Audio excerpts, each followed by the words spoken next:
शहराची खबरबात या बातमीपत्राचे प्रायोजक आहेत Mac care super speciality hospital Ahmednagar.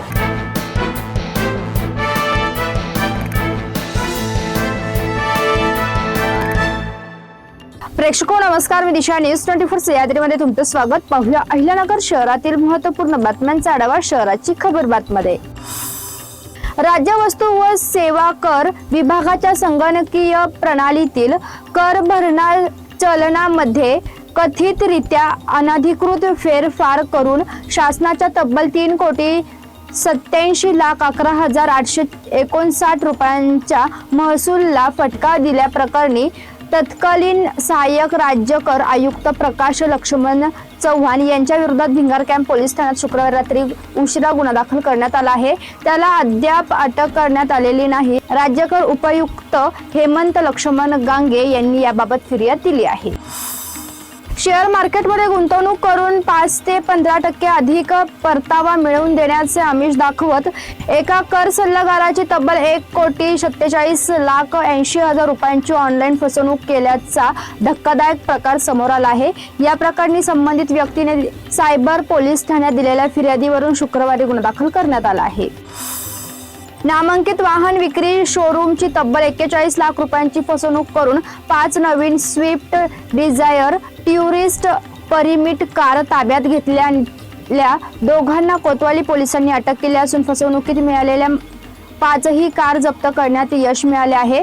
बनावट बँक मेसेज, खोटे UTR क्रमांक आणि न वटणारे धनादेश देऊन ही फसवणूक करण्यात आली होती। या वाहनांची एकूण किंमत 41 लाख रुपये होती। संशयित आरोपींनी शोरूम व्यवस्थापनाला वाहनाच्या किमतीची रक्कम भरल्याचे दाखवण्यासाठी बनावट बँक व्यवहाराचे मेसेज व UTR क्रमांक पाठवले। त्यानंतर शोरूम कडून 5 वाहनांची डिलिव्हरी घेण्यात आली, मात्र प्रत्यक्षात शोरूमच्या खात्यात 1ही रुपया जमा झाला नव्हता। या प्रकरणी कोतवाली पोलीस ठाण्यात गुन्हा दाखल करण्यात आला आहे। बोलेगाव परिसरात पावसाचे पाणी साचल्याने गटारी तुंबून नागरिकांच्या घरात पाणी घुसत होते। त्यासाठी 90 मिलीमीटर व्यवसायाची पाईपलाईन करून पाण्याचे पाणी थेट सीना नदीत सोडण्यात आले। त्यासाठी शेतकऱ्यांचा विरोध केला, मात्र त्यांना कायदेशीर नोटीस देऊन पोलीस बंदोबस्तात काम सुरू करण्यात आले आहे। या यंदाच्या पावसाचे पाणी थेट सीना नदीत जाणार आहे। अहिल्यानगर महापालिका हद्दीतील बोलेगाव परिसरात नागरिकांच्या दीर्घकालीन हितासाठी 900 मिलीमीटर व्यवसायाच्या पावसाळी गटाराचे नवीन DP रस्त्यालगत बांधकाम करणे अत्यावश्यक आहे।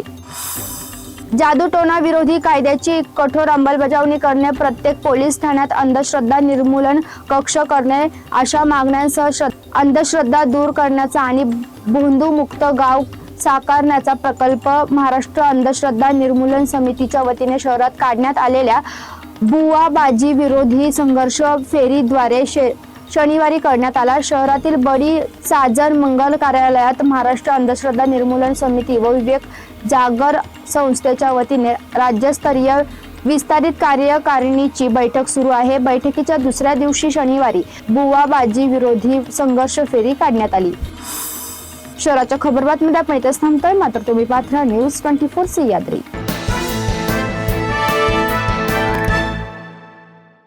या बातमीपत्राचे प्रायोजक होते Mac care super speciality hospital Ahmednagar.